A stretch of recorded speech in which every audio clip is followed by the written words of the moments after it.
और गणित विषय में क्या पढ़ रहे हैं, गणित विषय में पढ़ रहे हैं हम लोग ज्यामिति। और ज्यामिति पढ़ने के सीरीज में, ज्यामिति पढ़ने के दौरान हम लोग बहुत सारे छोटे छोटे कंसेप्ट पढ़ रखे हैं। और हमने पिछली कक्षा में पढ़ा था वृत्त। तो पहले क्या करते हैं हम लोग, वृत्त जो मैंने पिछली कक्षा में पढ़ा था उसको पहले हम लोग रिविजन कर लेते हैं, फिर हम लोग अपनी होमवर्क डिस्कस करेंगे, क्योंकि हमने जो पिछली कक्षा में होमवर्क दिया था वो वृत्त से संबंधित था। तो ठीक है, चलिए हम लोग पिछली कक्षा में जो हमारा हम लोगों ने जो पढ़ रखा था उसको हम लोग पहले डिस्कस कर लेते हैं। तो पिछली कक्षा में हम लोगों ने पढ़ा था वृत्त, जिसे इंग्लिश में कहते हैं सर्कल। फिर हम लोगों ने पढ़ा था केंद्र, जिसे इंग्लिश में कहते हैं सेंटर। फिर हम लोगों ने पढ़ा था त्रिज्या, जिसे इंग्लिश में कहते हैं रेडियस। फिर हम लोगों ने पढ़ा था जीवा, जिसे इंग्लिश में कहते हैं डायमीटर। फिर हम लोगों ने पढ़ा था व्यास, जिसे इंग्लिश में कहते हैं कॉर्ड। ठीक है, अब ये बात रही कि ये सारी चीजें क्या होती हैं। तो चलिए हम लोग इन सारी चीजों को सीख लेते हैं कि ये सारी चीजें जो होती हैं क्या होती हैं। ठीक है, चलिए तो मैं क्या करता हूँ, आपके लिए एक बड़ा सा वृत्त बना देता हूँ ताकि यहाँ हम लोग समझ सकेंगे, यहाँ हम लोग समझ सकेंगे कि वृत्त क्या होता है। तो सबसे पहले देखिए ये क्या है, ये आपकी है वृत्त, ये आपकी क्या है वृत्त। और वृत्त जो होती है, वृत्त जो होती है एक स्थिर बिंदु से, एक स्थिर बिंदु से समान दूरी पे बहुत सारे वृत्त, बहुत सारे बिंदुओं के समूह को क्या कहते हैं, वृत्त कहते हैं। जैसे कि मान लीजिए यहाँ पे एक स्थिर बिंदु होता है, यहाँ पे क्या होता है एक स्थिर बिंदु होता है। और इस स्थिर बिंदु से, इस स्थिर बिंदु से बहुत सारे छोटे छोटे, बहुत सारे छोटे छोटे, ऐसे बहुत सारे छोटे छोटे बिंदुओं के समूह मिलते हैं तो क्या बनता है, वृत्त बनता है। बहुत सारे बिंदुओं के समूह मिलता है तो क्या बनता है, वृत्त बनता है। तो हमें पता है कि जो स्थिर बिंदु है इसी को क्या कहते हैं, जो स्थिर बिंदु होता है इसी को कहते हैं केंद्र। इसी को क्या कहते हैं, केंद्र। जल्दी बताएंगे सारे बच्चे, जो स्थिर बिंदु होता है उसी को क्या कहते हैं, जो स्थिर बिंदु होता है उसी को कहते हैं केंद्र। उसी को क्या कहते हैं, केंद्र। तो केंद्र समझ में आ गया। अब रही बात की त्रिज्या किसे कहते हैं, तो त्रिज्या जो होती है, त्रिज्या जो होती है वृत्त के केंद्र, वृत्त के केंद्र हो गया, वृत्त के केंद्र से वृत्त पर स्थित किसी भी बिंदु को मिलाने वाली रेखाखंड को क्या कहते हैं, मिलाने वाली रेखाखंड को कहते हैं त्रिज्या। मतलब कि इसे क्या कहेंगे, इससे हम लोग कहेंगे त्रिज्या। तो सारे के सारे बच्चे बताएंगे कि एक वृत्त के पास कितनी त्रिज्याएं होती हैं, एक वृत्त के पास कितनी त्रिज्याएं होती हैं। सारे के सारे बच्चे बताएंगे एक वृत्त के पास कितनी त्रिज्या होती है। बहुत बढ़िया, बहुत बढ़िया। एक वृत्त के पास अनगिनत त्रिज्याएं होती हैं, क्योंकि एक वृत्त जो होता है अनगिनत अनगिनत बिंदुओं से मिलकर बना होता है। तो एक वृत्त के पास अनगिनत त्रिज्याएं होती हैं। एक वृत्त के पास देखिए बहुत सारे छोटे छोटे बिंदु से मिलकर बना रहता है। तो एक वृत्त के पास अनगिनत, इनफाइनाइट, अल्टीमेट मतलब कि अनगिनत त्रिज्याएं होती हैं, क्योंकि एक वृत्त के पास, एक वृत्त जो होती है बहुत सारे छोटे छोटे बिंदुओं से मिलकर बनती है। और स्थिर बिंदु मतलब कि केंद्र से उस स्थिर बिंदु को मिलाने वाली जो भी रेखाखंड होती है उसे क्या कहते हैं, उसे हम लोग त्रिज्या कहते हैं। तो ये तो हो गया हमें त्रिज्या। यहाँ तक तो सारे बच्चों को समझ में आ गया होगा। अब रही बात कि व्यास किसे कहते हैं, जीवा किसे कहते हैं। तो चलिए जीवा भी हम लोग समझ लेते हैं कि जीवा किसे कहते हैं, जीवा किसे कहते हैं। चलिए सारे बच्चे बताएंगे जीवा किसे कहते हैं, सारे बच्चे बताएंगे कि जीवा किसे कहते हैं। जल्दी बताएंगे सारे बच्चे चैट बॉक्स में कि जीवा किसे कहते हैं। बहुत बढ़िया, बहुत बढ़िया। जीवा उसे कहते हैं वृत्त पर स्थित किन्हीं दो बिंदुओं को मिलाने वाली रेखाखंड को क्या कहते हैं, जीवा कहते हैं। जैसे मान लीजिए एक बिंदु ये हो गया, दूसरा बिंदु ये हो गया, दो बिंदु हो गया। तो वृत्त पर स्थित किन्हीं दो बिंदु को मिलाएंगे तो क्या बनेगा, हमारे पास बनेगा जीवा। हमारे पास क्या बनेगा, जीवा। तो ये हो गई जीवा। उसी प्रकार कोई भी दो बिंदु, मान लीजिए एक बिंदु ये हो गया, एक बिंदु ये हो गया, अगर इन्हें भी मिलाएंगे तो क्या बनेगा, ये भी हमारी बनेगा जीवा। उसी प्रकार मान लीजिए बिंदु ये हो गया, यहाँ से लेकर यहाँ, ये भी क्या होगी हमारी जीवा। मतलब कि वृत्त पर स्थित किन्हीं दो बिंदु को मिलाएंगे तो मुझे क्या मिलेगा, मुझे जीवा प्राप्त होगा। मुझे क्या मिलेगा, मुझे जीवा प्राप्त होगा। ठीक है, तो जीवा क्या होता है, वृत्त पर स्थित किन्हीं दो बिंदु, कोई दो बिंदु, मान लीजिए एक बिंदु ये ले, एक बिंदु ये ले, तो इसे क्या कहेंगे, इसे कहेंगे हम लोग जीवा, इसे क्या कहेंगे, जीवा। चलिए इसी प्रकार सारे के सारे बच्चे बताए कि व्यास किसे कहते हैं, सभी बच्चे बताएंगे चैट बॉक्स में कि व्यास किसे कहते हैं, डायमीटर किसे कहते हैं। सारे के सारे बच्चे बताएंगे डायमीटर किसे कहते हैं, डायमीटर किसे कहते हैं, सारे बच्चे बताएंगे डायमीटर किसे कहते हैं। बहुत बढ़िया, एक बच्चे ने बहुत अच्छा आंसर दिया कि ऐसा जीवा जो सेंटर से, जो केंद्र से होकर गुजरे उसे व्यास कहते हैं। ऐसा जीवा जो केंद्र से होकर गुजरे उसे व्यास कहते हैं। तो व्यास जो होती है सबसे, व्यास जो होती है सबसे बड़ी जीवा होती है, व्यास जो होती है सबसे बड़ी जीवा होती है, व्यास जो होती है सबसे बड़ी जीवा होती है। जीवा इसलिए सबसे बड़ी होती है क्योंकि इसके पास दो त्रिज्या होती है, एक त्रिज्या ये हो गई, दूसरा त्रिज्या ये हो गई। तो यानी व्यास जो होती है दो त्रिज्या मिलकर बनती है, यानी व्यास जो होती है त्रिज्या का दो गुना होती है। तो ये सारी चीजें मैंने आपको पिछली कक्षा में समझा दिया था। तो आशा करते हैं कि आपको ये सारी चीजें समझ में आ गई होगी। चलिए अगर आपको यहाँ तक समझ में आ गया है तो इस पेज का स्क्रीनशॉट ले और चैट बॉक्स में वाई टाइप करें। अगर आपको यहाँ तक समझ में आ गया है तो इस पेज का स्क्रीनशॉट ले और चैट बॉक्स में वाई टाइप करें। आगे समझ में, बहुत नहीं बोलूँ। चलिए अगर यहाँ तक समझ में आ गया है तो आपके स्क्रीन पे क्वेश्चन है और इस क्वेश्चन के उत्तर कहाँ देना है, इस क्वेश्चन के उत्तर आपको पोल सेक्शन में जाकर देनी है। कहाँ देनी है, पोल सेक्शन में जाकर देनी है। जल्दी इस प्रश्न का उत्तर दीजिए। इस प्रश्न का उत्तर कहाँ देना है, इस प्रश्न का उत्तर आपको पोल सेक्शन में जाकर देना है। प्रश्न देखिए बहुत ही सरल प्रश्न है। प्रश्न क्या है, वृत्त की त्रिज्या ज्ञात कीजिए, वृत्त की त्रिज्या ज्ञात कीजिए यदि वृत्त की सबसे बड़ी जीवा की लंबाई 8 सेंटीमीटर है। यदि वृत्त की सबसे लंबी जीवा की लंबाई कितनी है, 8 सेंटीमीटर है, तो वृत्त की त्रिज्या ज्ञात करनी है। वृत्त की त्रिज्या ज्ञात करनी है। देखिए मैं एक बार और अच्छे से बता, देखिए वृत्त की सबसे बड़ी जीवा क्या कहलाती है, वृत्त की सबसे सबसे बड़ी जीवा, सबसे बड़ी जो जीवा होती है इसी को हम लोग कहते हैं व्यास। वृत्त की सबसे बड़ी जीवा को क्या कहते हैं, व्यास। वृत्त की सबसे बड़ी जीवा को क्या कहते हैं, व्यास। चलिए मान लीजिए मैं यहाँ पे अगर एक वृत्त बना दूं, यहाँ पे मैं आपके लिए एक अच्छे से वृत्त बना दूं और इसकी सबसे जो लंबी जीवा होती है ये आपकी होगी सबसे लंबी जीवा, जिसकी लंबाई दी हुई है आपको, जिसकी लंबाई दी है आपको 8 सेंटीमीटर। क्या दी इसकी लंबाई, 8 सेंटीमीटर। और ये क्या है, ये आपका है व्यास। तो आपको निकालनी है त्रिज्या। तो सारे के सारे बच्चे जल्दी जल्दी इस पेज का स्क्रीनशॉट, कहाँ, इस पेज का स्क्रीनशॉट लेंगे और स्क्रीनशॉट लेने से पहले इस प्रश्न का उत्तर कहाँ देंगे, पोल सेक्शन में जाकर देंगे। मैं क्या करता हूँ उल्टी गिनती स्टार्ट करता हूँ ताकि सारे बच्चे जल्दी जल्दी इस प्रश्न का उत्तर दे सकेंगे। ठीक है, 5 4 3 पोल सेशन 2, ऑन कर दो सर। पोल सेक्शन ऑन ही है, पोल सेक्शन ऑन है। ठीक है, जिन बच्चों को पोल सेक्शन नहीं आ रहा वो बच्चे क्या करेंगे, अभी चैट बॉक्स में अपना आंसर कर सकते हैं। ठीक है, देखिए बहुत ही सरल प्रश्न है, बहुत ही सरल प्रश्न है। हमें पता है वृत्त की सबसे लंबी सबसे बड़ी जीवा क्या कहलाती है, व्यास कहलाती है। और हमें पता है व्यास जो होती है दो त्रिज्या मिलकर बनती है। जैसे यहाँ से यहाँ तक क्या होगा, त्रिज्या, ये हो गई त्रिज्या, और यहाँ से यहाँ तक भी क्या होगा, ये भी हो गई त्रिज्या। और टोटल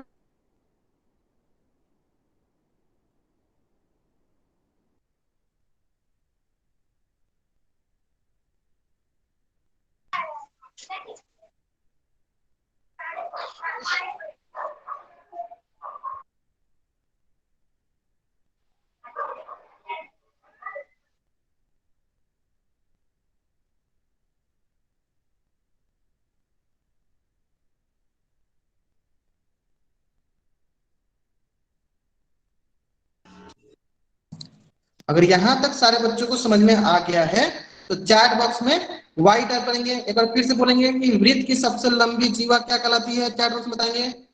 वृत्त की सबसे लंबी जीवा क्या कहलाती है, सारे सारे बच्चे चैट बॉक्स में बताएंगे। वृत्त की सबसे लंबी जीवा क्या कहलाती है, वृत्त की सबसे लंबी जीवा क्या कहलाती है। सभी से बच्चे चैट बॉक्स में बताएंगे कि वृत्त की सबसे लंबी जीवा क्या कहलाती है।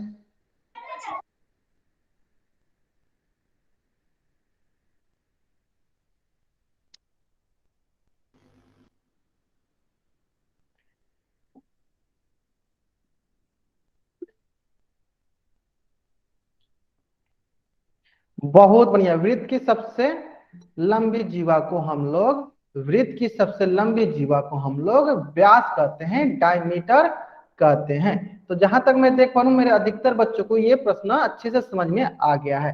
अधिकतर बच्चों को ये प्रश्न अच्छे से समझ में आ गया है। तब सारे के सारे बच्चे क्या करेंगे, सारे के सारे बच्चे क्या करेंगे, अपना होमवर्क वाला कॉपी, होमवर्क वाला जो वर्कशीट है उसको निकाल लेंगे।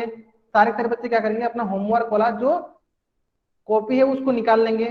सारे के सारे बच्चे क्या करेंगे, अपना होमवर्क वाला जो कॉपी है उससे निकाल लेंगे, क्योंकि अब हम लोग क्या करने जा रहे हैं, पिछली कक्षा में हम लोगों ने इसी से संबंधित आपको होमवर्क दिया था, तो अब हम लोग आपकी होमवर्क डिस्कस कर लेते हैं। ठीक है, चलिए आगे सारे बच्चों को समझ में। चलिए, तो जिन बच्चों को थोड़ा भी प्रॉब्लम होगा यहाँ पे देख लेंगे। चलिए अब हम लोग होमवर्क कैसे डिस्कस करेंगे, तो होमवर्क डिस्कस करने के लिए प्रश्नावली 1.1 मैं क्वेश्चन नंबर बोलूंगा। अगर आपको उस क्वेश्चन में डाउट होगी तो आपको क्या करना है, मैं क्वेश्चन नंबर बोलूंगा, अगर आपको उस क्वेश्चन में डाउट होगी तो आपको चैट बॉक्स में क्वेश्चन नंबर टाइप करना है। अगर डाउट नहीं होगी तो कुछ नहीं टाइप करना है, अगर डाउट नहीं होगी तो कुछ नहीं टाइप करना है। ठीक है, रोहित कुमार नाम से जो बच्चा ज्वाइन हुआ, अगर ये आपको प्रश्न नहीं समझ में आया तो इसी प्रकार का एक प्रश्न यहाँ पे होमवर्क में भी है, तो आपको यहाँ पे अच्छे से समझ में आ जाएगा। इसी प्रकार के प्रश्न होमवर्क में है तो यहाँ पे अच्छे से समझ में आ जाएगा। ठीक है, चलिए प्रश्नावली 1.1, प्रश्नावली 1.2, किसी को डाउट नहीं, चलिए प्रश्नावली 1.2 देख लेते हैं। चलिए सारे के सारे बच्चे बताएंगे, सारे के सारे बच्चे बताएंगे कि इस क्वेश्चन में वृत्तों की संख्या कितनी है, इस क्वेश्चन में वृत्तों की संख्या कितनी है, सारे बच्चे बताएंगे जल्दी जल्दी। इस क्वेश्चन में वृत्तों की संख्या कितनी है, बहुत बढ़िया, कितनी है, 5 है। कौन कौन, 1 2 3 4, हो गई 5। इसमें कितनी वृत्तों की संख्या है, 5। इसी प्रकार त्रिभुज की संख्या कितनी है, इसी प्रकार त्रिभुजों की संख्या कितनी है, 4। 1 2 3 और ये हो गई 4। चलिए अब सारे के सारे बच्चे बताएंगे, सारे के सारे बच्चे बताएंगे कि चतुर्भुज की संख्या कितनी है, चतुर्भुज की संख्या कितनी है, सारे के सारे बच्चे बताएंगे। इस क्वेश्चन में चतुर्भुज की संख्या कितनी है, सारे बच्चे बताएंगे चैट बॉक्स में। चतुर्भुज की संख्या कितनी है, चतुर्भुज की संख्या कितनी है। चलिए मैं काउंट करता हूं, देखिए 1 2 3 4 5 और ये हो गई 6। चतुर्भुज की संख्या कितनी है, 6। बहुत बढ़िया बच्चे। चलिए इसी प्रकार प्रश्नावली 2.1, प्रश्नावली 2.1, प्रश्नावली 2.1, question number 1, question number 2, question number 3, question number 4, question number 5, question number 6, question number 7। चलिए क्वेश्चन नंबर 5 बताओ, चलिए ध्यान दीजिए, क्वेश्चन नंबर 5 बताओ। चलिए क्वेश्चन नंबर 5 देखिए, बहुत ही सरल प्रश्न है, बहुत ही सरल प्रश्न है, बहुत ही महत्वपूर्ण प्रश्न है। क्वेश्चन नंबर 5 डिस्कस करने से पहले मैं क्या करता हूँ, आपके पास दो वृत्त बना। चलिए एक वृत्त ये हो गया, चलिए एक वृत्त ये हो गया। अगर मान लेते हैं कि इसकी जो त्रिज्या है 3 सेंटीमीटर है और यही केंद्र लेकर एक और वृत्त बना लेता हूं, और एक वृत्त बना लूं, तो बताइए जो बाहर वाला वृत्त होगा, चलिए इसको मैं मान लेता हूं, इसको मैं मानता हूं त्रिज्या 1 R1 और इसको मानता हूं त्रिज्या 2 R2। ठीक है, आपको बताना है R1 और R2 में से कौन बड़ा होगा, R1 और R2 में से कौन बड़ा होगा, R1 और R2 में से कौन बड़ा होगा। बाहर वाले वृत्त की त्रिज्या बड़ी होगी या अंदर वाले वृत्त की त्रिज्या बड़ी होगी, बाहर वाले वृत्त की त्रिज्या बड़ी होगी, मतलब कौन सा बड़ा होगा, R2 बड़ा होगा। मतलब कि बाहर वाला जो वृत्त की त्रिज्या, मतलब ये 3 से ज्यादा, मान लीजिए 4 है तो 4 बड़ा होता है 3। ठीक है, अगर आपको ये समझ में आ गया है तो आपको ये प्रश्न आसानी से समझ में आ जाएगा। अगर आपको ये समझ में आ गया है तो आपको ये प्रश्न आसानी से समझ में आ जाएगा। ठीक है, ये प्रश्न अगर आपको अच्छे से समझ में आ गया है तो आपको ये प्रश्न आसानी से समझ में आ जाएगा।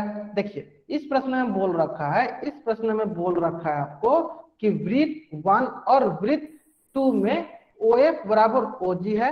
OF देख लेते हैं, देखिए OF यहाँ से लेकर यहाँ तक OF है, यानी अंदर वाले वृत्त की त्रिज्या, वृत्त 1 ये है, वृत्त 2 ये है, यानी ये अंदर वाली वृत्त की त्रिज्या है। OF जो है अंदर वाली वृत्त की त्रिज्या है। इसी प्रकार जो बाहर वाली वृत्त है उसकी त्रिज्या कौन सी है, उसकी त्रिज्या OG है। देखिए बाहर वाले कौन सी, OG है। क्या ये दोनों त्रिज्या बराबर होंगी, नहीं, ये दोनों त्रिज्या बराबर नहीं होंगी, क्योंकि हमें यहाँ दिख रहा है कि त्रिज्या 2 जो है बाहर वाली वृत्त की त्रिज्या है और त्रिज्या 1 जो है अंदर वाली वृत्त की त्रिज्या है। इसका मतलब ये दोनों त्रिज्याएं बराबर नहीं होंगी, यानी इसका मतलब ये जो कथन जो है ये असत्य कथन है। ये क्या है? ये असत्य कथन है। ये क्या है? ये असत्य कथन है। ठीक है, चलिए इसी प्रकार नेक्स्ट सवाल 3.1 question number 1, question number 2, question number 3, question number 4। 3.2 question number 1, question number 2। ठीक है, जिन बच्चों को वो रिकॉल वाला नहीं समझ में आता उन बच्चों को अभी ये समझ में आ जाएगा। देखिए सेम प्रश्न है जो अभी मैंने रिकॉल टेस्ट में कराया था, वही सेम प्रश्न है। यहाँ पे आपको दे रखा है व्यास की लंबाई। क्या दे रखा आपको यहाँ पे? व्यास की लंबाई। व्यास क्या दिया यहाँ पे? देखिए यहाँ व्यास दिया आपको 10 सेंटीमीटर और आपको त्रिज्या ज्ञात करनी है। तो हमें पता है व्यास जो होती है, देखिए यहाँ से यहाँ तक क्या होगा? यहाँ से यहाँ तक त्रिज्या हो जाएगी। ये हो गई त्रिज्या, ये हो गई आपकी त्रिज्या। उसी प्रकार यहां से यहां तक भी क्या हो गई? ये हो गई आपकी त्रिज्या। यानी व्यास जो होती है दो त्रिज्या मिलकर बनती है, यानी टोटल कितना है? 10। तो यहां से यहां तक हो जाएगा 5 और यहां से यहां तक हो जाएगा 5।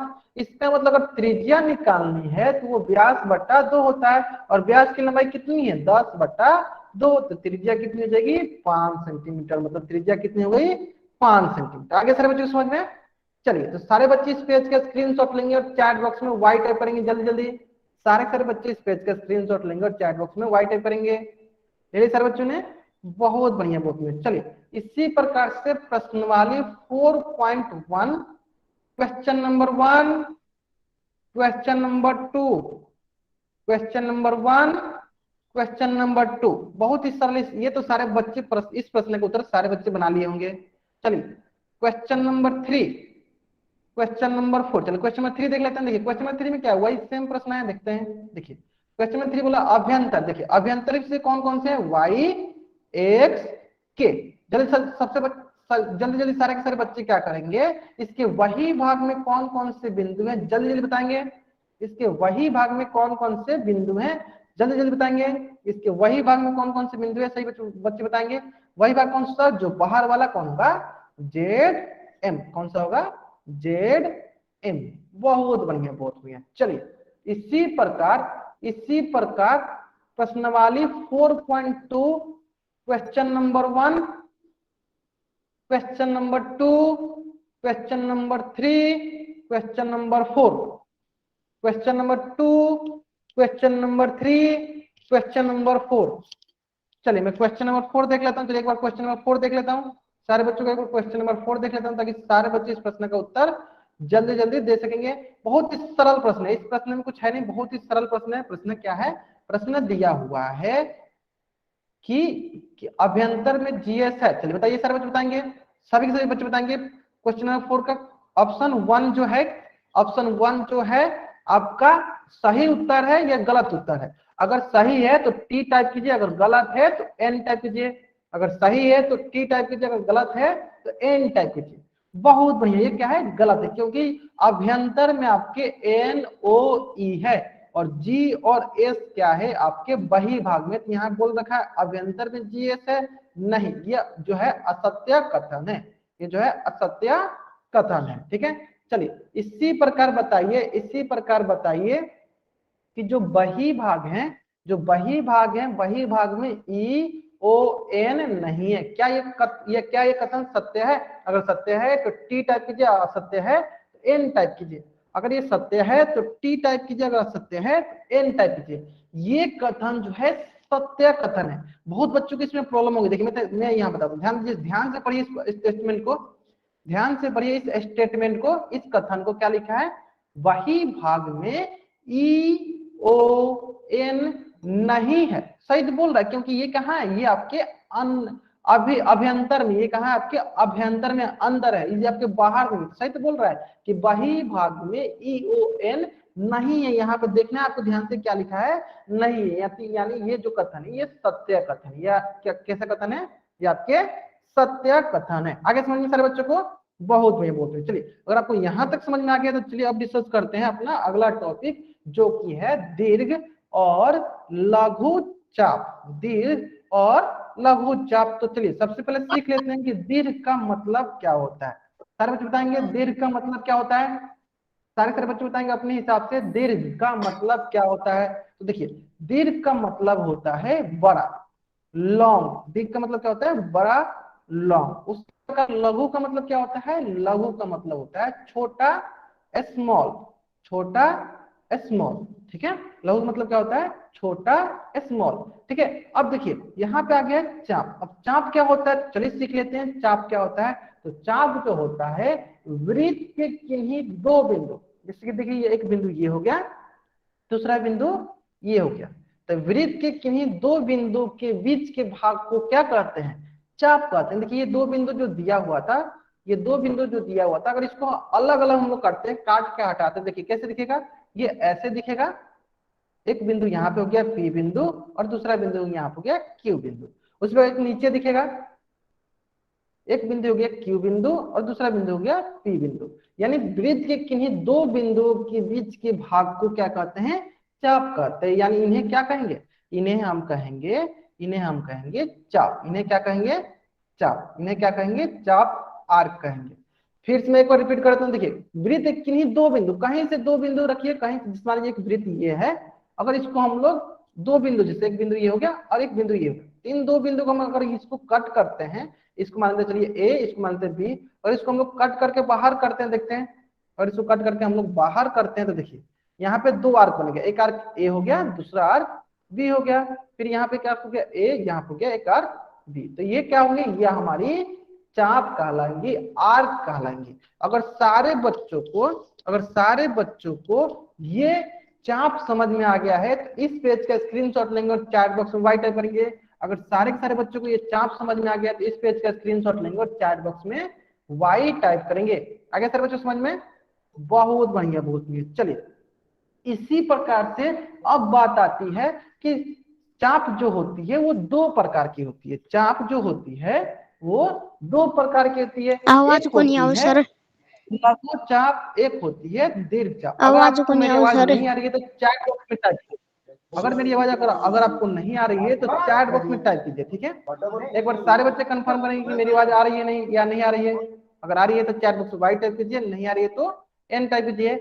आ रही है ना। जिन बच्चों को मेरी आवाज नहीं आ रही है एक बार रीज्वाइन करेंगे, जिन बच्चों को मेरी आवाज नहीं आ रही है एक बार रीज्वाइन करेंगे, फिर उनको मेरी आवाज आने लगेंगी। ठीक है, चलिए तो अब बात करते हैं हम लोग, दो चाप होती है, एक चाप होती है लघु चाप, एक चाप होती है दीर्घ चाप। जिन बच्चों को मेरी आवाज नहीं आ रही वो बच्चे क्या करेंगे, फिर से रीज्वाइन करेंगे, एक बार क्लास लीव करेंगे फिर ज्वाइन करेंगे, उनको मेरी आवाज आने लगेगी। ठीक है, चलिए तो दो चाप होती है, एक होती है लघु चाप, एक होती है दीर्घ चाप। अब ये क्या होती है, चलिए अब ये क्या होते हैं, तो जैसे कि मैंने अभी आपको बता रखा है कि मान लीजिए अगर एक वृत्त है, अगर मान लीजिए एक वृत्त है, तो यहाँ पे एक बिंदु हो गया चलिए ए और एक यहाँ बिंदु हो गया बी। ठीक है, तो देखिए दो चाप बना, एक ये बना और एक ये बना। तो हमें पता है जो छोटा होता है, जो छोटा होता है उसे क्या कहते हैं, जो छोटा होता है उसे कहते हैं हम लोग लघु। चलिए इसको मैं मान लेता हूँ 1, इसको मैं मान लेता हूँ 2। तो सारे बच्चे बताएंगे 1 जो है दीर्घ चाप है। तो अगर दीर्घ चाप है तो सारे बच्चे डी टाइप करेंगे, अगर लघु चाप है तो सारे बच्चे एल टाइप करेंगे। जो 1 वाली जो चाप है वो लघु चाप है या दीर्घ चाप है। अगर दीर्घ चाप है तो डी टाइप करेंगे, लघु चाप है तो एल टाइप करेंगे। अगर 1 वाली जो चाप है अगर दीर्घ चाप है तो डी टाइप करेंगे, लघु चाप है तो एल टाइप करेंगे। बहुत में कैसी चाप है, ये दीर्घ चाप है, मतलब ये बड़ा वाला चाप है। ये कैसी चाप है, तो ये दीर्घ चाप है। ये कैसी चाप है, ये दीर्घ चाप है। चलिए उसी प्रकार से 2 बताएंगे, 2 जो है दीर्घ चाप है या लघु चाप है। अगर लघु चाप है तो एल टाइप करेंगे, अगर डी दीर्घ चाप है तो डी टाइप करेंगे। अगर लघु चाप है तो एल टाइप करेंगे, अगर दीर्घ चाप है तो डी टाइप करेंगे। बहुत बढ़िया, किसका चाप है, ये आपकी लघु चाप है। ये आपकी क्या है, लघु चाप है, क्योंकि ये छोटा है। क्योंकि ये क्या है, क्योंकि ये छोटा है। ठीक है, अगर सारे बच्चों को ये दीर्घ चाप और लघु चाप समझ में आ गया है तो चैट बॉक्स में वाई टाइप करने से पहले इस पेज का स्क्रीनशॉट ले लेंगे।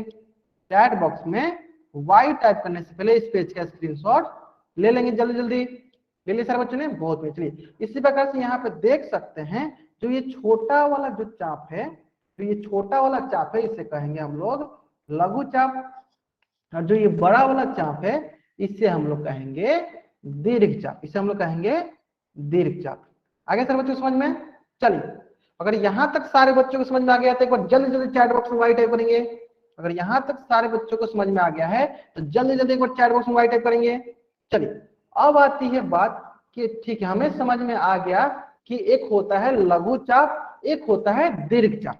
फिर हम लोग इसका कैसे नामकरण करेंगे कि हमें पता चलेगा कि कौन दीर्घ चाप है और कौन लघु चाप है और कौन लघु चाप है। तो चलिए देख लेते हैं कैसे हमें पता चलेगा कि कौन लघु चाप है और कौन दीर्घ चाप है। ठीक है, तो ध्यान दीजिए, अगर हमें सबसे पहले अगर हमें लिखना होगा दीर्घ चाप का नामकरण करना होगा, अगर हमें दीर्घ चाप का नामकरण करना पड़ेगा तो क्या करेंगे? देखिए, यहाँ हो गया ए, चलिए ए से स्टार्ट करते हैं। पहले ए हो गया, ए के बाद क्या आ रहा है? ए के बाद आएगा आपके पास देखिए सी, एक बाद क्या आ रहा है? सी, फिर सी के बाद क्या आ रहा है? देखिए सी के बाद आ रहा है वी, सी के बाद क्या आ रहा है? वी आ रहा है। ठीक है, और हमें यहाँ बताना है चाप, तो चाप बताने के लिए क्या करते हैं? इसके ऊपर हम लोग ऐसे चाप बना देते हैं, तो ये हो गया आपका दीर्घ चाप, ये हो गया आपका दीर्घ चाप। और क्या कर सकते हैं? इसको उल्टा भी आप बोल सकते हैं कि हम ए से ना शुरू करके कहां से शुरू करें? बी से शुरू करें। पहले ले ले बी, फिर जाएंगे बी से कहां जाएंगे? बी से जाएंगे हम लोग फिर सी, फिर सी से जाएंगे फिर ए, तो ये हो जाएगा आपके पास बी सी ए, ये हो जाएगा आपके पास क्या हो जाएगा? वी सी ए।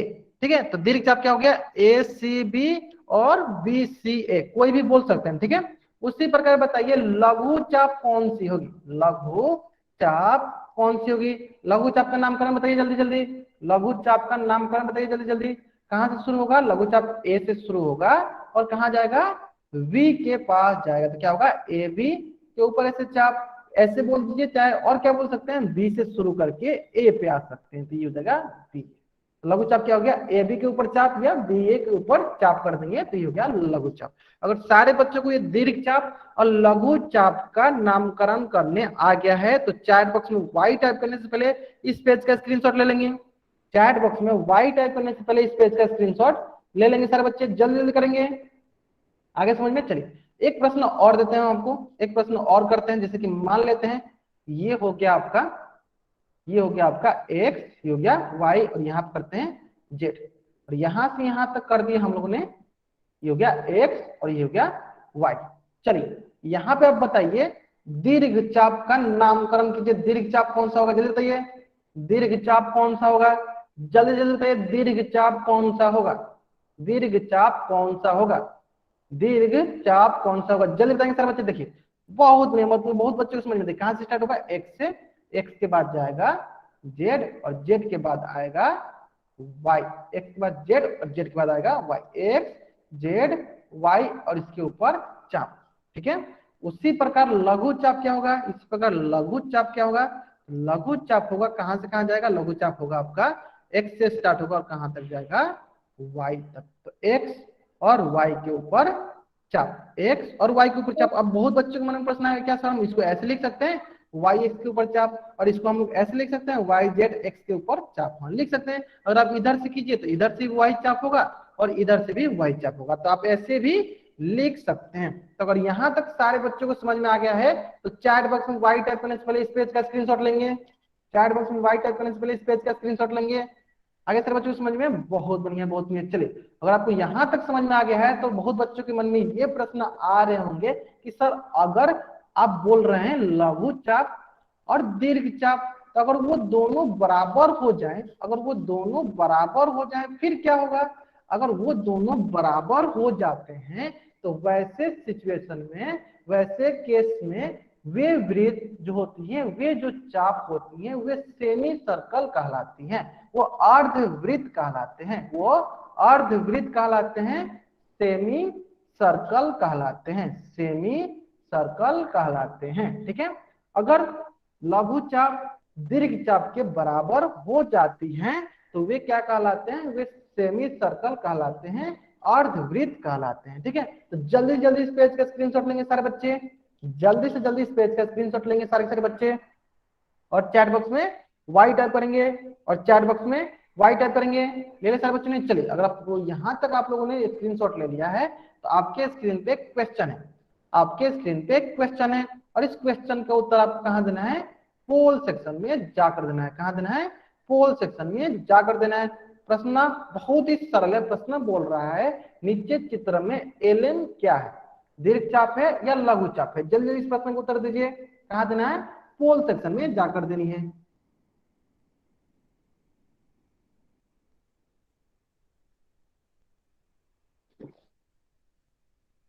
बहुत बढ़िया, बहुत बढ़िया। चल तब तक लिए क्या करता हूँ, मैं उल्टी गिनती स्टार्ट करता हूँ ताकि सारे बच्चे इस प्रश्न का उत्तर जल्दी से जल्दी दे सकेंगे।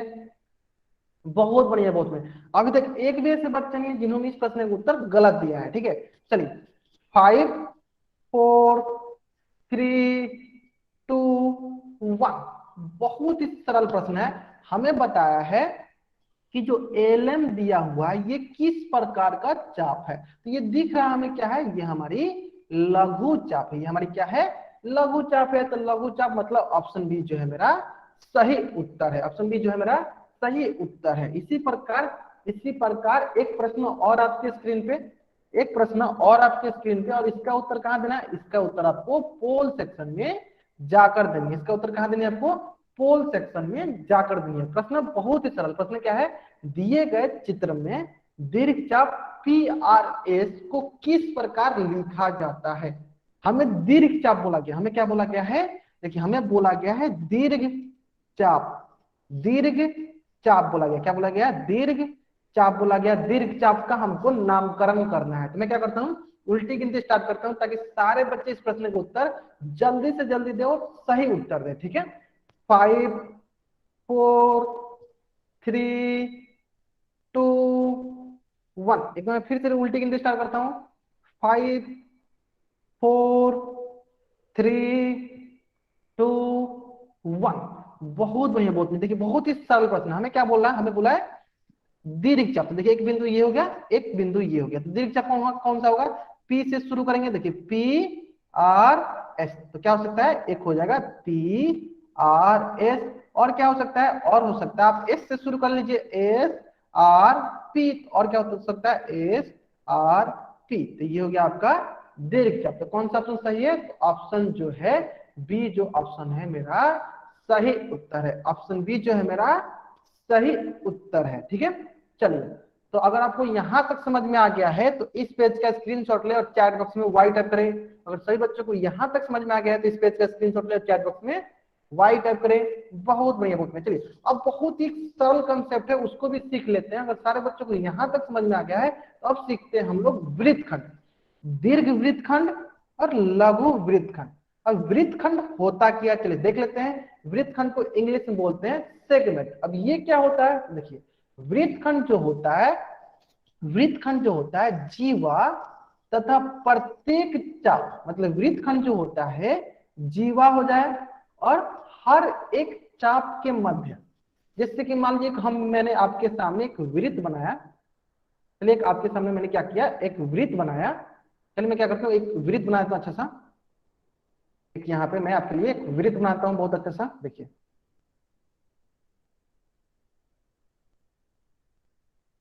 एक मैंने आपके लिए वृत्त बनाया,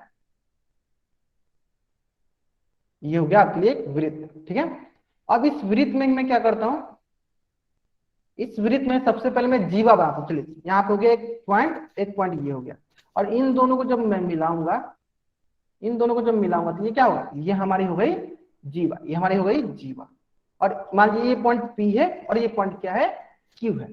तो सभी बच्चे बताएंगे तो यहाँ पे दो चाप होगा। एक चाप ये होगा, चलिए मैं इसको काला कलर, किस कलर, काला कलर से करता हूँ। चलिए ये हो गई हमारी एक चाप जो कि है लघु चाप।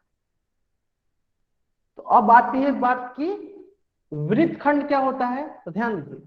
तो अगर जीवा और चाप, जीवा और चाप के मध्य जो क्षेत्र होते हैं, इसके मध्य कौन सा क्षेत्र है, ये जो क्षेत्र होंगे, ये जो क्षेत्र होंगे इसी को कहेंगे, इसी को कहेंगे हम लोग वृत्तखंड। इसी को क्या कहेंगे हम लोग, वृत्तखंड। मैं फिर से रिपीट करता हूं, जीवा और चाप के मध्य जो क्षेत्र होते हैं उसी को कहते हैं वृत्तखंड। तो सारे बच्चे बताएंगे, सारे के सारे बच्चे बताएंगे ये किस प्रकार का वृत्तखंड है। लघु वृत्तखंड है या दीर्घ वृत्तखंड है। अगर ये लघु वृत्तखंड है तो सारे बच्चे एल टाइप करेंगे, अगर ये दीर्घ वृत्तखंड है तो डी टाइप करेंगे। ये किस प्रकार का वृत्तखंड है, तो ये जो है आपका लघु वृत्तखंड है। क्यों, क्योंकि ये जो है जीवा और लघु चाप के मध्य है। उसी प्रकार बताइए, उसी प्रकार बताइए ये जो हो जाएगा, ये जो है ये आपका है, ये आपका है, ये आपका है दीर्घ चाप, ये आपका क्या है, ये आपका है दीर्घ चाप। तो इसके मध्य जो ये होंगे, इसके मध्य जो ये क्षेत्र होगा, ये किस प्रकार का वृत्तखंड होगा, सारे बच्चे बताएंगे। ये किस प्रकार का वृत्तखंड होगा, सारे बच्चे बताएंगे। अगर दीर्घ वृत्तखंड है तो डी टाइप करेंगे, और लघु वृत्तखंड है तो एल टाइप करेंगे। किस प्रकार का वृत्तखंड है, तो ये आपका दीर्घ वृत्तखंड। ये आपका क्या है, दीर्घ वृत्तखंड। क्या है ये आपका दीर्घ वृत्तखंड। आगे समझ में चलिए। अगर आपको यहां तक समझ में आ गया है तो इस पेज का स्क्रीनशॉट ले और चैट बॉक्स में वाई टाइप करें। इस पेज का स्क्रीनशॉट ले और चैट बॉक्स में वाई टाइप करें। आगे समझ में आता, चलिए। अब अगर आपको यहां तक समझ में आ गया है तो हम लोग क्या करते हैं, इसका थोड़ा नामकरण करते हैं। क्या करते हैं, इसका नामकरण करते हैं। चलिए मान लीजिए यहाँ पे एक बिंदु मान लेते हैं आर और यहाँ पे एक बिंदु मान लेते हैं क्यू। चलिए अगर हमें नामकरण करना है लघु वृत्तखंड का, किसका नामकरण करना है, अगर हमें लघु वृत्तखंड का अगर हमको नामकरण करना है तो कैसे नाम करेंगे, चलिए देख लेते हैं कैसे नामकरण करेंगे। तो सबसे पहले कौन सा आएगा, सबसे पहले है पी। सबसे पहले लिख दिए पी। पी के बाद क्या आएगा, पी के बाद आएगा सर आर। पी के बाद क्या आएगा आर, फिर क्या आएगा, फिर आएगा क्यू, फिर क्या आएगा, फिर आएगा आपके पास, यहाँ पे क्यू हो गई, यहाँ पे कुछ और करते हैं। चलिए यहाँ पे कर दीजिए एस कर दीजिए। क्या कर दीजिए यहाँ पे एस। तो पी के बाद हो गया एस, फिर क्या आएगा एस के बाद आएगा पी। तो ये हो जाएगा आपका लघु वृत्तखंड का नामकरण, लघु वृत्तखंड का नामकरण। फिर समझ में आ गया बच्चों को, देखिए कितना सरल। उसी प्रकार देखिए अगर हम लोग क्या करते हैं, यहाँ पे कोई और बिंदु करते, चलिए यहाँ पे कर दे टी। अब बताएंगे सारे बच्चे दीर्घ वृत्तखंड का नामकरण, दीर्घ वृत्तखंड का नामकरण बताएंगे, दीर्घ वृत्तखंड का नामकरण बताएंगे। चलिए जल्दी बताएंगे जल्दी। सबसे पहले क्या आएगा, सबसे पहले आएगा पी, पी लिख दिए। फिर पी के बाद क्या आएगा, देखिए पी के बाद आ गया आपका टी कर दीजिए या इधर से कर दीजिए, क्या आएगा टी। फिर टी के बाद आएगा आपका क्यू, फिर क्यू के बाद आ गया आपका आर, फिर आर के बाद आ गया आपका पी, आर के बाद आ गया पी। मतलब हमें टोटल कुल जितने होंगे सबका नामकरण आना चाहिए, ठीक है। तो ये हो गया दीर्घ वृत्तखंड का नामकरण। चलिए मैं क्या करता हूँ, एक मैं अपनी तरफ से प्रश्न बनाता हूँ, उसका आपको नामकरण करना है, ठीक है। चलिए यहाँ पे हो गया पी, यहाँ पे हो गया क्यू, और इससे मैंने क्या किया, मिला दिया। और यहाँ पे मैं बोलता हूँ एस, इसको एक्स वाई जेड करता हूँ। चलिए ये हो गया, यहाँ पे कर दिया एक्स और यहाँ पे कर दिया वाई और यहाँ पे कर दिया जेड। चलिए अब एक एक करके बताइए। सबसे पहले बताइए दीर्घ वृत्तखंड का नामकरण बताइए। चलिए दीर्घ वृत्तखंड कौन है, ये ऊपर वाला है, ये ऊपर वाला क्या है, ये आपका है दीर्घ वृत्तखंड। चलिए इसका नामकरण बताइए सारे बच्चे, अरे सर बच्चे इसका नामकरण बताएंगे, जल्दी जल्दी बताएंगे इसका नामकरण क्या होगा। बहुत बढ़िया, बहुत बढ़िया, बहुत बढ़िया। देखिए सारे बच्चों को मतलब समझ में आ गया। देखिए क्या होगा, पहले होगा पी, क्या होगा पहले होगा, पहले होगा आपका पास पी वाई क्यू, फिर आर, क्यू के बाद आर, सॉरी क्यू के बाद जेड, फिर जेड के बाद पी। क्या होगा, पहले होगा P Y Q Z P, ये हो गया। चलिए इसी प्रकार बताइए, इसी प्रकार बताइए लघु वृत्तखंड का नाम, लघु वृत्तखंड का नाम क्या होगा, जल्दी बताएंगे सारे बच्चे। देखिए क्या होगा, P Y Q X P, क्या हो जाएगा P Y Q X P, ठीक है। देखिए अगर आपको दीर्घ वृत्तखंड लघु वृत्तखंड बोले तब आपको इसका नामकरण करना, अगर सिर्फ आपको वृत्तखंड बोले तो किसी को भी बोल सकते हैं। अगर आपको सिर्फ वृत्तखंड बोलता है तो लघु वृत्तखंड बोल दीजिए या दीर्घ वृत्तखंड बोल दीजिए, दोनों में से कोई चल जाएगा, ठीक है। चलिए अगर आपको यहां तक समझ में आ गया है तो इस पेज का स्क्रीनशॉट ले और चैट बॉक्स में वाई टाइप करें। इस पेज का स्क्रीनशॉट ले और चैट बॉक्स में वाई टाइप करें। आगे समझ में सारे बच्चों को। चलिए अगर आपको यहां तक समझ में आ गया है तो आपके स्क्रीन पे एक क्वेश्चन है और इस क्वेश्चन का उत्तर कहाँ देना है, इस क्वेश्चन का उत्तर आपको जाकर देना है। इस क्वेश्चन का उत्तर हम लोग पोल से जाकर देनी है। क्वेश्चन बहुत ही सरल है। क्वेश्चन क्या है, क्वेश्चन है आपको कि दिए गए वृत्त का जीवा और उनके द्वारा बने वृत्तखंड निम्न है। दिए गए वृत्त की जीवा और उनके द्वारा बने वृत्तखंड निम्न है। जल्दी बताइए इसका आंसर। कहाँ आंसर देना आपको, इस प्रश्न का आंसर आपको पोल सेक्शन में जाकर देंगे। प्रश्न बहुत ही सरल। सबसे पहले देखिए जीवा कौन सा है, सबसे पहले देखिए आप जीवा कौन सा है और उसके द्वारा बने वृत्तखंड कौन सा है। वृत्तखंड जो होता है जीवा और चाप के मध्य वाले क्षेत्र होते हैं। वृत्तखंड कौन सा होता है, जीवा और उसके चाप के मध्य वाले क्षेत्र होते हैं। जैसे कि मान लीजिए यहाँ पे जीवा कौन है, देखिए यहाँ पे जीवा जो है आपका, सबसे पहले ये सारे के सारे क्या है, ये सारे के सारे ये भी जीवा है, ये भी जीवा है, ये भी जीवा है, सारे सारे क्या है, जीवा है। और इनके मध्य जो जीवा और चाप के मध्य जो होते हैं उसे कहते हैं वृत्तखंड। तो चलिए आपके पास मात्र 5 सेकेंड का वक्त है, मैं क्या करता हूँ उल्टी गिनती स्टार्ट करता हूँ ताकि सारे बच्चे इस प्रश्न का उत्तर जल्दी से जल्दी दे सकेंगे। चलिए पोल सेक्शन में आपको इस प्रश्न का उत्तर देना है, कहाँ देना है, पोल सेक्शन में इस प्रश्न का उत्तर देना है, ठीक है। 5 4 3 2 1, मैं एक बार फिर से रिपीट करता हूँ, 5 4 3 2 1। बहुत नहीं बोलते, चलिए सबसे पहले देखते हैं जीवा कौन सा है। जीवा कौन सा है देख लेते हैं। जीवा है आपके पास F A B C D, तो जीवा तो ये हो गया। वृत्तखंड कौन कौन सा है, देखिए वृत्तखंड कौन कौन से चलिए देख लेते हैं। देखिए बहुत बच्चों ने पहले ए ऑप्शन पिक किया, चलते देखते हैं ए ऑप्शन क्या सही है। देखिए ए ऑप्शन क्या दिया है, ए बी, देखिए यहाँ से ए बी, उसके बाद दिया ए, फिर बोला ई। और मान लीजिए ये क्या, देखिए ये हो गया इनके बीच के लिए, क्या ये वृत्तखंड है। सारे के सारे बच्चे बताएंगे, चैट बॉक्स में बताएंगे सारे बच्चे कि क्या ये वृत्तखंड है। अगर ये वृत्तखंड है तो वाई टाइप कीजिए, नहीं है तो एन टाइप कीजिए। क्या ये वृत्तखंड है, अगर है तो वाई टाइप कीजिए, नहीं है तो एन टाइप कीजिए। देखिए ये वृत्तखंड क्यों नहीं है, क्योंकि ये देखिए ये भी जीवा है और ये भी जीवा है, ये दोनों जीवा जीवा के मध्य है, यानी हमें पता है जीवा जीवा के मध्य को हम लोग वृत्तखंड नहीं बोलते हैं, वृत्तखंड नहीं बोलते हैं। तो वृत्तखंड किसे बोलते हैं, वृत्तखंड जो होता है जीवा और चाप के मध्य वाले क्षेत्र को वृत्तखंड बोलते हैं। इस प्रकार जो है ऑप्शन ए तो गलत हो गया। अब आती है बात ऑप्शन बी की, देखिए तो ये हो गया जीवा और देखते हैं ई एच, देखिए ये हो गया ई एच एफ जी, तो ये हो गया आपका वृत्तखंड। हाँ इससे हम लोग वृत्तखंड बोल सकते हैं, ये हमारी वृत्तखंड हो जाएगी। यानी कौन सा ऑप्शन सही है, ऑप्शन बी जो है मेरा सही उत्तर है। तो अधिकतर बच्चे जो है इस प्रश्न का उत्तर सही दिए थे, अधिकतर बच्चे इस प्रश्न का उत्तर जो है सही दिए थे, ठीक है। चलिए अगर आपको यहां तक समझ में आ गया है तो इस पेज का स्क्रीनशॉट ले और चैट बॉक्स में वाई टाइप करेंगे, इस पेज का स्क्रीनशॉट ले और चैट बॉक्स में वाई टाइप करें। आइए यहां तक समझ में। चलिए अगर आपको यहां तक आ गया है तो देखिए ये तो हो गया वृत्तखंड। वृत्तखंड क्या होता है, जीवा और चाप के मध्य जो क्षेत्र होते हैं उसे वृत्तखंड बोलते हैं। अब इसी प्रकार आता है, इसी प्रकार आता है त्रिज्यीय खंड। चलिए अब सारे बच्चे बताएंगे कि त्रिज्यीय खंड सेक्टर क्या होगा, त्रिज्यीय खंड और सेक्टर क्या होगा। चलिए बहुत नाम से ही क्लियर है, इसका इसका नाम से ही सभी बच्चों को समझ में आ गया होगा। त्रिज्यीय खंड मतलब त्रिज्या और चाप के मध्य। वृत्तखंड क्या था, वृत्तखंड था आपका, वृत्तखंड था आपका जीवा और चाप के मध्य। और त्रिज्या खंड क्या हुआ, त्रिज्या और चाप के मध्य जो क्षेत्र होंगे उसे क्या कहेंगे, उसे कहेंगे त्रिज्यीय खंड और इंग्लिश में कहेंगे सेक्टर। चलिए देख लेते हैं। यानी हमारे पास अगर कोई त्रिज्या होती है तो त्रिज्या, ये देखिए ये हो गया त्रिज्या और ये होगी, ये भी हो गई आपकी त्रिज्या, ठीक है। और इनके बीच और किसके बीच, और ये हो गई आपकी चाप, और ये हो गई आपकी चाप। तो त्रिज्या और चाप के मध्य जो क्षेत्र होंगे उसे क्या कहेंगे, उसे कहेंगे त्रिज्यीय खंड। फिर से रिपीट करता हूं, त्रिज्यीय खंड क्या होता है, त्रिज्यीय खंड होता है त्रिज्या और चाप के जो मध्य क्षेत्र होते हैं उससे कहेंगे हम लोग त्रिज्यीय खंड।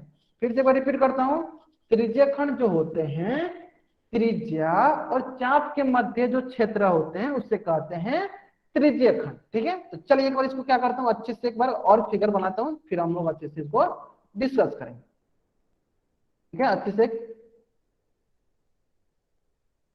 चलिए ये हो गया आपका, अच्छे से इसको मैंने बना दिया। चलिए अब क्या करता हूँ मैं इसके लिए त्रिज्या बना, चलिए ये हो गया आपका सेंटर और मैंने यहाँ से क्या किया, एक त्रिज्या ये दूसरा त्रिज्या, ठीक है। चलिए अब सारे के सारे बच्चे बताएंगे, इसको मैं मान दिया ए, ये हो गया ओ, ये हो गया बी। तो ये क्या होगा, ये जो होगा आपका लघु चाप होगा। ये कौन सा चाप होगा, ये होगा आपका लघु चाप, ठीक है। और ये हो गई आपकी त्रिज्या, ये हो गई आपकी त्रिज्या और ये भी हो गई आपकी त्रिज्या, ये भी हो गई आपकी त्रिज्या, और इससे मैं क्या करता हूँ 1 मान लेता हूं। चलिए बताइए 1 और ये हो गया आपकी 2, तो 1 और 2।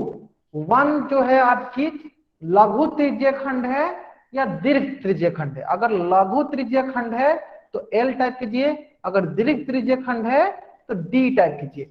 1 जो क्षेत्र है, 1 वाली जो क्षेत्र है, ये जो क्षेत्र है, ये जो क्षेत्र है, अगर ये लघु त्रिज्यीय खंड है तो एल टाइप कीजिए, अगर दीर्घ त्रिज्यीय खंड है तो डी टाइप कीजिए। बहुत बढ़िया बहुत बढ़िया। कैसी त्रिज्यीय खंड है? ये देखिए त्रिज्या और लघु चाप के मध्य है, इसका मतलब ये जो है ये लघु त्रिज्यीय खंड है, लघु त्रिज्यीय खंड है। इसी प्रकार बताइए जो 2 नंबर वाला जो क्षेत्र है, जो ये क्षेत्र है, ये किस प्रकार का क्षेत्र है? ये किस प्रकार का क्षेत्र है? तो ये जो है दीर्घ त्रिज्यीय खंड है। बहुत बढ़िया, ये है दीर्घ त्रिज्यीय खंड। क्या है? दीर्घ त्रिज्यीय खंड। अब रही बात, बहुत बच्चे सोच रहे होंगे कि सर इसका नामकरण कैसे करते हैं? तो जिस प्रकार हम लोग वृत्त खंड का नामकरण कर रहे थे, उसी प्रकार हम लोग इसका भी नामकरण करेंगे। चलिए मानते हैं यहाँ पे एक एस मान लीजिए, यहाँ पे एक आप टी मान लीजिए। चलिए अब सारे बच्चे बताएंगे जल्दी जल्दी, लघु त्रिज्यीय खंड का नामकरण बताएंगे जल्दी जल्दी सारे बच्चे। चलिए बताइए, लघु त्रिज्यीय खंड का नामकरण कीजिए जल्दी जल्दी सारे बच्चे। क्या होगा लघु त्रिज्यीय खंड का नामकरण? कहां से स्टार्ट करेंगे? हाँ बहुत बढ़िया, ए हो गया, फिर कहा जाएंगे ओ, फिर आ गया आपके पास बी, फिर आ जाएगा आपके पास एस, फिर आ जाएगा आपके पास ए। ठीक है ना? ये हो गया आपका लघु त्रिज्यीय खंड, है ना? उसी प्रकार सारे बच्चे बताएंगे दीर्घ त्रिज्यीय खंड का नामकरण। दीर्घ त्रिज्यीय खंड का नामकरण, दीर्घ त्रिज्यीय खंड का नामकरण क्या होगा? सबसे पहले आएगा ए, चलिए यहां से करते हैं, ये हो गया ए, फिर आएगा ओ, फिर आएगा बी, ए ओ बी, फिर कहा आएगा? फिर मान लीजिए यहाँ पे आ गया टी, फिर आ गया आपके पास ए। मतलब चारों तरफ से घूम के मेरे पास इस तरह भी आप बोल सकते हैं ए टी बी ओ ए, ऐसे भी बोल सकते हैं, चारों तरफ से घूम के आपके पास आना चाहिए। ठीक है, तो ये हो गया दीर्घ त्रिज्यीय खंड। ठीक है, तो सारे के सारे बच्चे क्या करेंगे, इस पेज का स्क्रीनशॉट लेंगे ताकि आप इसका नोट्स बना सके। इस पेज का स्क्रीनशॉट लेंगे और चैट बॉक्स में वाई टाइप करेंगे, इस पेज का स्क्रीनशॉट लेंगे और चैट बॉक्स में वाई टाइप करेंगे। ले ले सारे बच्चों ने स्क्रीनशॉट, जल्दी जल्दी इस पेज का स्क्रीनशॉट लेंगे और चैट बॉक्स में वाई टाइप करेंगे। अगर आपने यहां तक स्क्रीनशॉट ले लिया है तो आपके स्क्रीन पे क्वेश्चन है, आपके स्क्रीन पे एक क्वेश्चन है, और इस क्वेश्चन को उत्तर कहां देना है? इस क्वेश्चन को उत्तर जो है आपको पोल सेक्शन में जाकर देना है। कहां देना है? पोल सेक्शन में जाकर इस प्रश्न को उत्तर देना है। जल्दी इस प्रश्न को उत्तर दीजिए, जल्दी जल्दी इस प्रश्न को उत्तर दीजिए। बहुत ही सरल प्रश्न है, बहुत ही सरल प्रश्न है, ध्यान से देंगे, ध्यान से इस प्रश्न को उत्तर देंगे। बहुत ही सरल प्रश्न है। देखिए प्रश्न क्या बोल रहा है, दिए गए वृत्त की त्रिज्याएं और उनके द्वारा बना त्रिज्यीय खंड निम्न है। तो सबसे पहले आप देखिए त्रिज्या कौन सी है, सबसे पहले क्या देखना है आपको, त्रिज्या कौन सी है, फिर आपको देखनी है उनसे बने त्रिज्यीय खंड कौन सी है। तो सारे के सारे बच्चे कहां उत्तर करेंगे? सारे के सारे बच्चे जो हैं पोल सेक्शन में जाकर उत्तर करेंगे। कहां उत्तर करेंगे? तो पोल सेक्शन में जाकर उत्तर करेंगे। तो तब तक मैं क्या करता हूँ, उल्टी गिनते स्टार्ट करता हूँ। देखिए 5 4 3 2 1। मैं एक बार फिर से रिपीट करता हूँ, बहुत ही सरल प्रश्न है, बहुत ही सरल प्रश्न। देखिए सबसे पहले क्या देखिए, त्रिज्या। त्रिज्या क्या होती है? केंद्र से वृत्त पर स्थित किसी भी बिंदु को मिलाते हैं तो क्या बनता है? त्रिज्या बनता है। तो सबसे पहले त्रिज्या देख लीजिए, कौन कौन सा ऑप्शन में त्रिज्या है। उसके बाद देखिए त्रिज्यीय खंड कौन कौन से हैं। तो लघु त्रिज्यीय खंड भी हो सकते हैं, वो दीर्घ त्रिज्यीय खंड भी हो सकते हैं। कोई भी आप त्रिज्यीय खंड दीजिए। कहां आंसर करना है आपको? पोल सेक्शन में जाकर आंसर करना है। चलिए तो सारे बच्चों ने इस प्रश्न का उत्तर, अधिकतर बच्चों ने इस प्रश्न का उत्तर सही दिया है। ठीक है, तो सबसे पहले देखते हैं त्रिज्या। तो देखिए ये क्या है, ये आपकी हो गई केंद्र, और केंद्र से दो ही रेखा गई, एक रेखा ये हो गई, एक रेखाखंड ये हो गई। तो ये दो त्रिज्या हो गई, त्रिज्या दो हुई, एक है त्रिज्या दो हुई आपकी, एक त्रिज्या हुई, त्रिज्या दो हुई, एक त्रिज्या हुई आपकी एओ और दूसरी हुई ओबी। ठीक है, अब रही बात त्रिज्या खंड कौन कौन सी, चलिए बताइए सर, सभी बच्चे बताएंगे त्रिज्या खंड कौन कौन सी होंगी। तो एक त्रिज्या खंड होगी आपकी ए ओ बी सी ए ओ बी सी ए, और दूसरा ये ऊपर वाला ए ओ बी, दूसरा हो जाएगा ए ओ बी ई ए, ये ऊपर वाला हो जाएगा एक लघु त्रिज्या खंड, दीर्घ त्रिज्या खंड। तो किन्हीं में से कोई कोई भी अगर आंसर में हो तो हमारे ऑप्शन में हो जाएगा। तो देखिए सबसे पहले हम ये देखते हैं, पहला त्रिज्या कौन कौन सी है, त्रिज्या एओ है, क्या डी त्रिज्या है, नहीं है, तो यहीं पे गलत हो गया। चलिए डी जीएफ क्या त्रिज्या है, ये त्रिज्या नहीं है, यहीं गलत हो गया। देखिए एसी बीसी क्या त्रिज्या है, नहीं है, यहीं गलत हो गया। देखिए एओ और ओबी जो है मेरी, एओ और ओबी जो है मेरी त्रिज्या है, और साथ साथ एओ बीसी, देखिए एओ बीसी हमारी त्रिज्या खंड है, यानी सी ऑप्शन मेरा सही उत्तर है। तो सारे के सारे बच्चे क्या करेंगे, इस पेज का स्क्रीनशॉट लेंगे और चैट बॉक्स में वाई टाइप करेंगे। सारे के सारे बच्चे क्या करेंगे, इस पेज का स्क्रीनशॉट लेंगे और चैट बॉक्स में वाई टाइप करेंगे। ले ले सारे बच्चों ने स्क्रीनशॉट, बहुत बढ़िया बहुत बढ़िया। चलिए अगर सारे बच्चों ने यहां तक स्क्रीनशॉट ले लिया है तो आपके स्क्रीन पे है प्रश्नावली 5.1। इस पेज का स्क्रीनशॉट लेंगे और मेरी उल्टी गिनती समाप्त होने से पहले इस पेज का स्क्रीनशॉट ले लेनी है आपको, ठीक है। मैं क्या करती हूँ, आपका चैट बॉक्स ऑफ कर दिया ताकि सारे बच्चे वाई वाई नहीं टाइप करेंगे। इस पेज का स्क्रीनशॉट लीजिए और मेरी उल्टी गिनती समाप्त होने से पहले सभी बच्चों को ले लेना है, ठीक है। 5 4 3 2 1, बहुत बढ़िया। चलिए इसी प्रकार प्रश्नवाली 6.1, मेरी उल्टी गिनती समाप्त होने से पहले इस पेज का स्क्रीनशॉट ले लेनी है, ठीक है। 5 4 3 2 1, बहुत बढ़िया बहुत बढ़िया। चलिए इसी प्रकार से प्रश्नवाली 7.1, मेरी उल्टी गिनती समाप्त होने से पहले सारे बच्चों को इस पेज का स्क्रीनशॉट ले लेनी है। 5 4 3 2 1, इसी प्रकार से प्रश्नावली 7.1 का क्वेश्चन नंबर सी डी और क्वेश्चन नंबर 2, मेरी उल्टी गिनती समाप्त होने से पहले इस पेज का स्क्रीनशॉट ले लेनी है। 5 4 3 2 1। चलिए और जिन बच्चों के पास बुक है, वर्कशीट वाली बुक है, वो बच्चे क्या करेंगे, प्रश्नवाली 5.1 जो कि पेज नंबर 94 में है, प्रश्नवाली 6.1 जो कि पेज नंबर 95 में है, प्रश्नवाली 7.1 जो कि पेज नंबर 96 में है, ये 3 प्रश्नवाली बना लेंगे और इसका स्क्रीनशॉट ले लेंगे। जिन बच्चों के पास वर्कशीट वाली बुक है वो बच्चे यहाँ से भी अपना होमवर्क नोट डाउन